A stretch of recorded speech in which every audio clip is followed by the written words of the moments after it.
So I'm convinced that I have found the absolute easiest way to make fitness a lifestyle so you can stay on track year-round and not only see the results you want, but maintain the results you want, which seems to be a lot of people's biggest issue. In today's video, I'm going to give you a lot of reasons why tracking your protein and calories may be the answer to your problems. I am on a beautiful hike. Just look at this. Look at this. Look at these fall colors. Oh my gosh.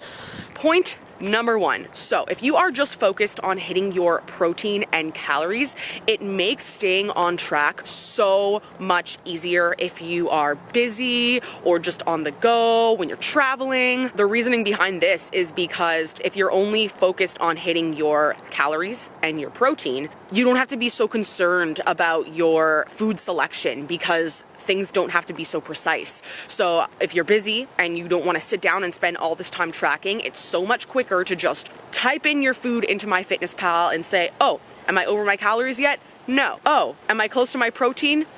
Maybe.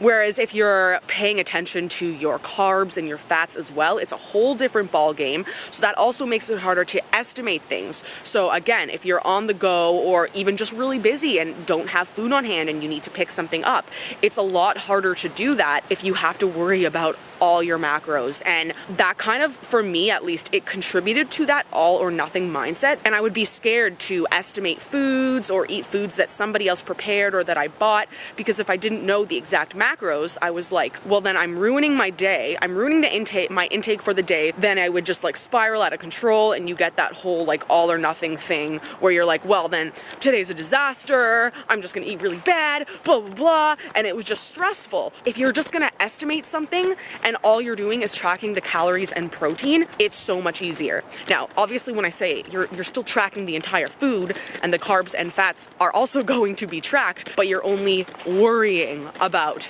your calories and your protein. So for me, this has made a world of difference in making this a lifestyle. It's so much easier. You know, everybody's busy.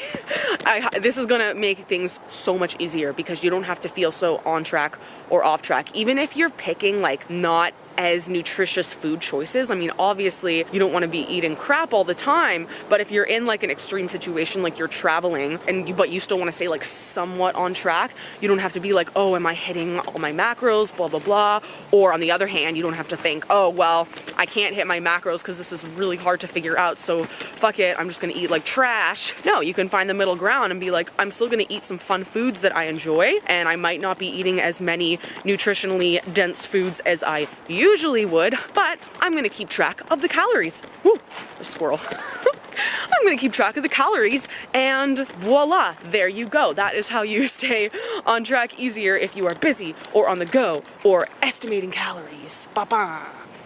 Tip number 2, you might notice that I look a little bit different, and that is because this is a different day. Tip 2, the wind was so loud you could not hear me, so I want you to hear the tip. So here we are. Ta-da! Back to the story. Tip number 2, or reason number 2. So when you're just tracking protein and calories, it gives you room to indulge in your cravings more and listen to your body. So some days I might be craving fats a little more. I might be wanting a little bit more peanut butter, or some days I might be craving carbs a little bit more. Maybe I want like a little candy or something.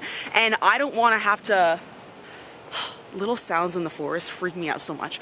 Anyways, I don't want to have to sit there and say, oh, is this going to put me over my fats? Is this going to put me over my carbs? Blah, blah, blah, blah, blah. No.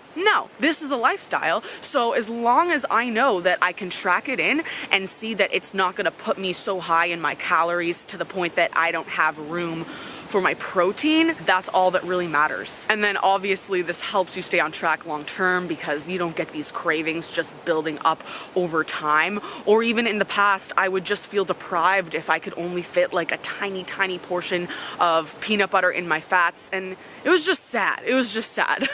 So it's honestly kind of like a combo of intuitive eating and macro tracking. It's like they had a baby and it's just tracking protein and calories.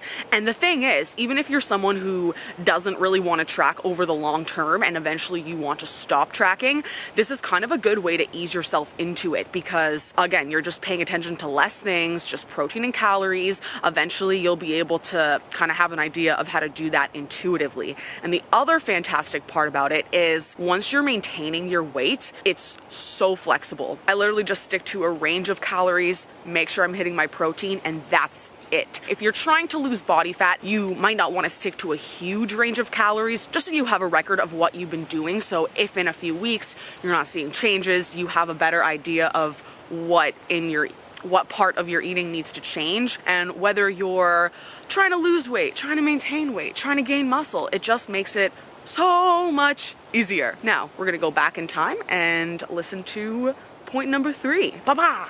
Point number 3 is it helps you just keep a healthier mindset and not be so food focused, because if you're always just being so strict with yourself and having such a rigid diet, it's just not a lifestyle. And I know when I was being obsessive with macros, I thought, oh, like I'm being flexible because I'll eat foods I enjoy, I'll fit it into my macros, like this is flexible, blah, blah, blah, blah, blah. But it wasn't, because I just couldn't keep that up all the time. And studies have even shown that people who engage in very rigid diets, which being obsessed over macros can definitely fall into that, they're more likely to have symptoms of eating disorders and just excessive concerns about body image. And again, because it's just taking so much more of your time and you're thinking about it so much more. So, and what's the point? Like, for what? For what? Because if you're tracking your protein and calories and eating primarily nutritionally dense foods, there's no reason. I am so happy with my physique right now. Like, I'm not gonna lie, I have never been so freaking happy about my physique. And all I'm doing is tracking my protein and calories, or hitting my protein and calories. And yeah, so there's just no reason to be neurotic about it. I've been doing this now I stopped tracking all macros for, I think like 2-3 years ago. And again, I've actually had better results simply because it's been so much more maintainable. I don't yo-yo diet anymore. I don't have crazy cravings. It's not like filling my head the entire day. It's just, oh, quick, let's eat this. Okay, la la la, that's all. So there's just so many reasons to not obsess over things. Like, a lot of people will start tracking and they'll say, oh, what percentages do I do? What this? What do I do there? They do this, that, blah, blah, blah. No, just hit your protein, hit your calories, the rest will balance, my friends. I am telling you. And of course, like, you want to make sure you're eating enough fiber. For women, it's like roughly 25 grams. Men, it's like, I don't know, 36 grams, something like that. But again, if you're eating primarily nutritionally dense foods, that should happen. And again, you can still keep an eye on it. Like, when you go to the diary section on MyFitnessPal, you can say, oh, where's my fiber at? And that's it. You don't have to go crazy. So yeah, it's been a huge reason, one of the biggest contributing factors to how I stopped yo-yo dieting and maintained results and made it a lifestyle. Bye-bye. Fragile works of art inside. Oh my God. Okay, so I have no idea what the nutritional information is for this yet, but this burger is called Skater Boy, and it has peanut butter in it. So, because I'm not tracking all macros and just protein and calories, I do not have to have a single worry in the world that it's gonna mess up my macros, because I know I have calories available, and that's all. That's it. Easy peasy lemon squeezy. Woo! So I will update you guys on what the nutritional information is, and I'll kind of show you how I would track it in, and that's it. I'm so excited. Wait, did I say this? My burger is called Skater Boy. He was a skater burger. He said, see you later, burger. He was a delicious burger. Woohoo!